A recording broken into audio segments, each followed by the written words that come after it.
ಪಾಪವ ಕಳೆಯೋ ಪರಮ ಪಾವನ ಪಂದಳವಾಸ. ಸ್ವಾಮಿ ಶರಣಂ. ಶಬರಿಮಲೆ ಸ್ವಾಮಿ ಅಯ್ಯಪ್ಪ ಶ್ರೀಧರ್ಮ ಶಾಸ್ತಾನ ಆ ಪರಮ ಪವಿತ್ರ ಕ್ಷೇತ್ರದ ಮಣ್ಣನ್ನು ಮುಟ್ಟಲಿಕ್ಕೆ ನಾವು 48 ದಿನಗಳ ಕಾಲ ಮಂಡಲ ವ್ರತವನ್ನು ಮಾಡಿಯೇ ಆ ಒಂದು ಮಣ್ಣನ್ನು ನಮ್ಮ ಪಾದ ಸ್ಪರ್ಶ ಮಾಡಬೇಕು ಸ್ವಾಮಿ. ಪಂಚಾದ್ರಿ ನಾಥನೇ, ಪಂಚಭೂತಗಳ ಒಡೆಯನೇ, ಪಂಚಾದ್ರಿ ನಾಥನೇ ಎಂದು ಆ ಭಗವಂತನನ್ನು ಪಂಚವರ್ಣಗಿಳಿಯೇ ಮಾತನಾಡುವ ಪಂಚಾದ್ರಿನಾಥನ ಮಹಿಮೆ ತಿಳಿಸುವ ಅಂತ ಪಂಚಭೂತಗಳ ಒಡೆಯ ಸ್ವಾಮಿ ಅಯ್ಯಪ್ಪ ಅಂತ ಹೇಳ್ತೀವಿ ಸ್ವಾಮಿ. ಪಂಚಭೂತಗಳು ಎಂದರೆ ಯಾವುದು ಅಂದರೆ ಭೂಮಿ, ಅಗ್ನಿ, ಆಕಾಶ, ವಾಯು ಮತ್ತು ಜಲ. ಈ ಪಂಚಭೂತಗಳ ತತ್ವವನ್ನು ಒಂದೇ ಒಂದು ವಿಚಾರದಲ್ಲಿ ಅಡಗಿಸಿರುವಂತಹ ಆ ತತ್ವಮಸಿಯ ಪಾದಾರವಿಂದಗಳಿಗೆ ಶರಣಮಯ್ಯಪ್ಪ. ಸ್ವಾಮಿ ಶರಣಂ. ತಾವು ಶಬರಿಮಲೆ ಯಾತ್ರೆಯನ್ನು ಮಾಡಿದಾಗ ತುಪ್ಪದ ಅಭಿಷೇಕ ಮಾಡಿದ ಪುಟ್ಟನೆ ಪಾದಗಳ ಆ ಪುಟ್ಟನೆ ಪಾದಕ್ಕೆ ತುಪ್ಪದ ಅಭಿಷೇಕವನ್ನು ಮಾಡಲಿಕ್ಕೆ ಇರುಮುಡಿಯಲ್ಲಿ ತುಪ್ಪವನ್ನು ಕೊಂಡೋಗ್ತೀರ. ಅಂದರೆ ಆ ಕಾಯಿಯಲ್ಲಿ ತುಪ್ಪ ತುಂಬಿ ತೆಗೆದುಕೊಂಡು ಹೋಗ್ತೀರ. ಆ ತುಪ್ಪವನ್ನು ಆ ಕಾಯಿಯಿಂದ ಬೇರ್ಪಡಿಸಿದ ನಂತರ ಆ ಕಾಯಿಯನ್ನು ಅಲ್ಲಿನ ಅಗ್ನಿ ಹೊಂಡಕ್ಕೆ ಹಾಕುತ್ತೀರ. ಇದು ಸಾಂಕೇತಿಕವಾಗಿ ನಮ್ಮ ದೇಹ ನಶ್ವರವಾದದ್ದು ಆ ಒಂದು ಅಗ್ನಿಗೆ ಸಮರ್ಪಣೆ ಆಗುತ್ತೆ, ಶಾಶ್ವತವಾದ ಆತ್ಮ ಪರಮಾತ್ಮನಲ್ಲಿ ಲೀನವಾಗುತ್ತೆ ಎಂದು ತುಪ್ಪ ಆ ಭಗವಂತನ ಅಭಿಷೇಕವಾಗುತ್ತೆ.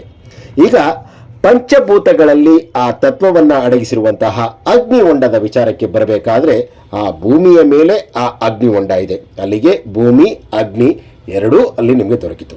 ಮತ್ತು ಅಗ್ನಿಯ ಹೊಂಡದಲ್ಲಿ ಆ ವಾಯು, ಗಾಳಿ ಖಂಡಿತವಾಗಿ ಇರುತ್ತೆ, ಗಾಳಿ ಕಾಣಿಸೋದಿಲ್ಲ, ಅದು ಮೂರನೇ ವಿಚಾರ. ಆಕಾಶ ಕೂಡ ಅದು ನಾಲ್ಕನೆಯದು. ಅದು ಮೇಲಿಂದ ಆ ಅಗ್ನಿಯನ್ನು ಆ ಭಗವಂತನ ಪಂಚಭೂತಗಳ ತತ್ವವಾದ ಆ ಅಗ್ನಿ ಹೊಂಡವನ್ನು ನೋಡ್ತಾ ಇರುತ್ತೆ. ಇನ್ನು ಜಲತತ್ವ, ಜಲ ಯಾವಾಗ ಸೇರುತ್ತೆ ಎಂಬುದಕ್ಕೆ ತಾವೀಗ ನೋಡುತ್ತಿರುವ ದೃಶ್ಯ ಆ ಭಗವಂತನ ಸನ್ನಿಧಾನದಲ್ಲಿ ಡಿಸೆಂಬರ್ 26ರ ಆ ಒಂದು ಮಂಡಲ ಪೂಜೆ ಮುಗಿದ ನಂತರ ಡಿಸೆಂಬರ್ 27/12/2024ರಂದು ಆ ಭಗವಂತನ ಪರಮ ಪವಿತ್ರ ಅಗ್ನಿಹೊಂಡಕ್ಕೆ ಆ ಅಗ್ನಿಹೊಂಡವನ್ನು ಶಾಂತಿ ಮಾಡಲು ಆ ನೀರನ್ನು ಬಳಸ್ತಾ ಇದ್ದಾರೆ. ಇಲ್ಲಿ ಆ ಪಂಚಭೂತಗಳ ಸಮ್ಮಿಲನವಾಯಿತು. ತಾವು ನಾರಿಕೇಳವನ್ನು ಏನಾಗ್ತೀರಾ ಅದರಲ್ಲೂ ಕೂಡ ನೀರಿನ ಅಂಶ ಇರುತ್ತೆ, ಮತ್ತು ವರುಣನ ಒಂದು ಸಿಂಚನವಾದಾಗಲೂ ಕೂಡ ನೀರಿನ ಅಂಶವಿರುತ್ತೆ. ಅಂದರೆ ಆ ಪಂಚಭೂತಗಳು ಕೂಡ ಆ ಅಗ್ನಿಹೊಂಡದಲ್ಲಿ ಅಡಗಿರುವಂತಹ ಮಹೋನ್ನತವಾದ ವಿಚಾರ ನಮಗೊಂದು ತಾತ್ಪರ್ಯವನ್ನು ನೀಡ್ತಾ ಇದೆ. ಆ ತಾತ್ಪರ್ಯ ಏನು ಅನ್ನೋದನ್ನು ನೋಡೋಣ ಬನ್ನಿ. ಸ್ವಾಮಿ ಶರಣಂ.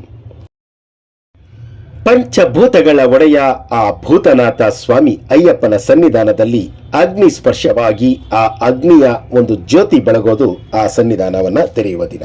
ಆ ತೆರೆಯುವ ದಿನ ಮತ್ತು ಮಂಡಲ ಪೂಜೆಯಾದ ನಂತರ ಆ ಅಗ್ನಿಯನ್ನು ಶಾಂತಿ ಮಾಡಿ ಶುಚೀಭೂತ ಮಾಡುತ್ತಿರುವಂತಹ ಈ ಕಾಲಘಟ್ಟದಲ್ಲಿ ಎಲ್ಲವೂ ಶೂನ್ಯ ಸ್ವಾಮಿ. ಉರಿಯುತ್ತಿರುವ ಜ್ಯೋತಿ ನಮ್ಮ ದೇಹದಲ್ಲಿರುವಂತಹ ಉಸಿರು, ಆ ಉಸಿರು ಒಂದಲ್ಲ ಒಂದು ದಿನ ನಿಲ್ಲಲೇಬೇಕು, ತಿಲಾಂಜಲಿ ಆಡಲೇಬೇಕು. ಆ ಒಂದು ತಾತ್ಪರ್ಯವನ್ನು ಈ ಅಗ್ನಿಹೊಂಡ ತಿಳಿಸುತ್ತಿದ್ದು 42 ದಿನಗಳ ಕಾಲ ಸತತವಾಗಿ ಹುರಿದಂತಹ ಅಗ್ನಿಹೊಂಡ ಆ ಒಂದು ಶಾಂತಿಯಾಗಿ, ಆ ಒಂದು ಬೂದಿಯಾಗಿ ಎಲ್ಲವೂ ನಶ್ವರ, ಈ ದೇಹ ನಶ್ವರವಾದದ್ದು ಎಂಬ ಒಂದು ಸಂದೇಶವನ್ನು ಸಾರ್ತಾ ಇದೆ. ನೀನು ಎಷ್ಟೇ ಪ್ರಜ್ವಲಿಸು, ಏನೇ ಬೆಳಗುತ್ತಾ ಇರು, ನೀನು ಎಷ್ಟೇ ಎತ್ತರಕ್ಕೆ ಹೋಗು, ಒಂದು ದಿನ ನಿನ್ನ ಅಂತ್ಯ ಖಂಡಿತ ಎಂಬುದಕ್ಕೆ ಆ ಜಲದಿಂದ ಆ ಅಗ್ನಿಯನ್ನು ಆ ಒಂದು ಶಾಂತಿ ಮಾಡಿ ಆ ಒಂದು ಸಾರಾಂಶವನ್ನು ನಾವು ಈ ರೀತಿಯಾಗಿ ತಿಳಿದುಕೊಳ್ಳಬಹುದು ಎಂದು ಈ ವಿಚಾರವನ್ನು ತಿಳಿಸ್ತಾ ಇದ್ದೀನಿ ಸ್ವಾಮಿ. ಇದರಲ್ಲಿ ಯಾವುದಾದ್ರೂ ಲೋಪದೋಷಗಳು ಕಂಡು ಬಂದರೆ ತೀಡಿ. ಈ ಅಗ್ನಿ ನಮ್ಮನ್ನು ಬೆಳಕು ಕೊಡುತ್ತೆ.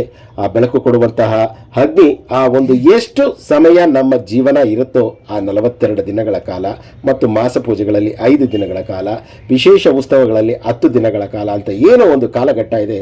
ಹಾಗೆಯೇ ನಮ್ಮ ಮಾನವನ ಒಂದು ಆಯಸ್ಸು ಕೂಡ ಇಂತಿಷ್ಟೇ ಅಂತ ಕಾಲಘಟ್ಟ ನಿರ್ಣಯವಾಗಿರುತ್ತೆ. ಆ ಕಾಲಘಟ್ಟದಲ್ಲಿ ಬೆಳಕನ್ನು ನೀಡಿ ಆ ಪ್ರಜ್ವಲಿಸುವಂತೆ ಇತರರಿಗೆ ಬೆಳಕನ್ನು ನೀಡಬೇಕು ಎಂದು ಅಗ್ನಿಹೊಂಡ ತಿಳಿಸ್ತಾ ಇದೆ. ನಿನ್ನ ಕಾಲಘಟ್ಟ ಅಂತ್ಯವಾದಾಗ ಆ ಜಲದ ರೂಪದಲ್ಲಿ ಆ ಜವರಾಯ ಬಂದು ನಿನ್ನನ್ನು ಆ ಒಂದು ಮುಕ್ತಿಯನ್ನು ಕೊಡ್ತಾರೆ ಅಂತ ಹೇಳ್ತಾ ಇದ್ದಾರೆ. ಆ ಮುಕ್ತಿಯನ್ನು ಪಡೆಯಲಿಕ್ಕೆ ನಾವು ಅರ್ಹರಾಗಬೇಕಾದರೆ ನಮ್ಮ ಜೀವನದಲ್ಲಿ ಒಳಿತನ್ನು ಮಾಡಿ, ಒಳ್ಳೆಯದನ್ನು ಮಾಡಿ, ಒಳ್ಳೆಯದನ್ನೇ ಬಯಸಿ, ಒಳ್ಳೆಯದನ್ನೇ ಮಾತನಾಡಿ ಅನ್ನೋದನ್ನು ಆ ಭಗವಂತನ ವಿಚಾರಧಾರೆ ತಿಳಿಸ್ತಾ ಇದ್ದೀವಿ ಸ್ವಾಮಿ. ಇದು ಡಿಸೆಂಬರ್ 27 ಅಂದರೆ 27/12/2024 ಆ ಒಂದು ಅಗ್ನಿ ಹೊಂಡಕ್ಕೆ ಆ ಒಂದು ನೀರನ್ನು ಸಿಂಪಡಿಸಿ ಆ ಪೈಪ್ ಮೂಲಕ ಎಷ್ಟು ರಭಸವಾಗಿ ಬರ್ತಾ ಇದೆ, ಆ ಪೈಪ್ನಲ್ಲಿ ಆ 42 ದಿನಗಳ ಕಾಲ ಉರಿದಂತಹ ಅಗ್ನಿ ಹೊಂಡ ಶಾಂತಿಯಾಗಿದೆ. ಮತ್ತೆ ಇದು ಪ್ರಜ್ವಲಿಸೋದು ನಮಗೆ ಪುನರ್ಜನ್ಮವನ್ನು ಕೊಟ್ಟಂತೆ 30/12/2024 ಪುನರಪಿ ಜನನಂ ಪುನರಪಿ ಮರಣಂ ಎಂಬಂತೆ ಮತ್ತೆ ಮಾನವ ಜನ್ಮ ರೂಪದಲ್ಲಿ ತಳಿತೀವೋ ಯಾವ ರೂಪದಲ್ಲಿ ತಳಿತೀವೋ ಗೊತ್ತಿಲ್ಲ. ಆದರೆ ಈ ಒಂದು ಪುನರ್ಜನ್ಮದಿಂದ ಹೊರಬರಬೇಕಾದರೆ ನಾವು ಸತ್ಕಾರ್ಯದಲ್ಲಿ ನಡೆಯುತ್ತಾ ಆ ಭಗವಂತನ ಪಾದ ಕಮಲಗಳಿಗೆ ನಮ್ಮನ್ನು ಅರ್ಪಿಸಿಕೊಳ್ಳಬೇಕಾದರೆ ನಾವು ಮಹಾನ್ ಸಾಧನೆಯನ್ನು ಮಾಡಬೇಕು.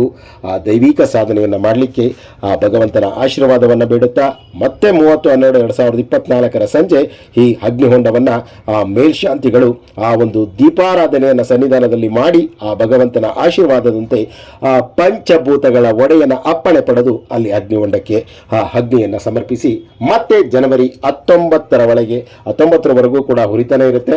20ನೇ ತಾರೀಕು ಬೆಳಿಗ್ಗೆ ಆ ಒಂದು ಸನ್ನಿಧಾನವನ್ನು ಬಾಗಿಲು ಹಾಕಿದ ನಂತರ ಆ ಒಂದು ಮತ್ತೆ ಆ ಅಗ್ನಿಹೊಂಡವನ್ನು ಶಾಂತಿ ಮಾಡಲಾಗುತ್ತೆ ಸ್ವಾಮಿ.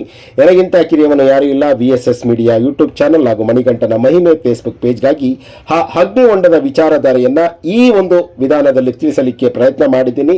ಇದರಲ್ಲಿ ಏನಾದರೂ ಲೋಪದೋಷ ಇದ್ದರೆ ತಿದ್ದಿ ತೀಡಿ ಅಂತ ಮತ್ತೊಮ್ಮೆ ಮಗದೊಮ್ಮೆ ಎಲ್ಲ ಗುರು ಹಿರಿಯರ ಕಿರಿಯರ ಪಾದಾರವಿಂದಗಳಿಗೆ ನಮಿಸುತ್ತಾ ನನಗಿಂತ ಕಿರಿಯವನು ಯಾರೂ ಇಲ್ಲ. TS ಕಣ್ಣನ್, ರಾಮನಗರ. ಸ್ವಾಮಿ ಶರಣಂ, ಸ್ವಾಮಿಯೇ ಶರಣಮಯ್ಯಪ್ಪ.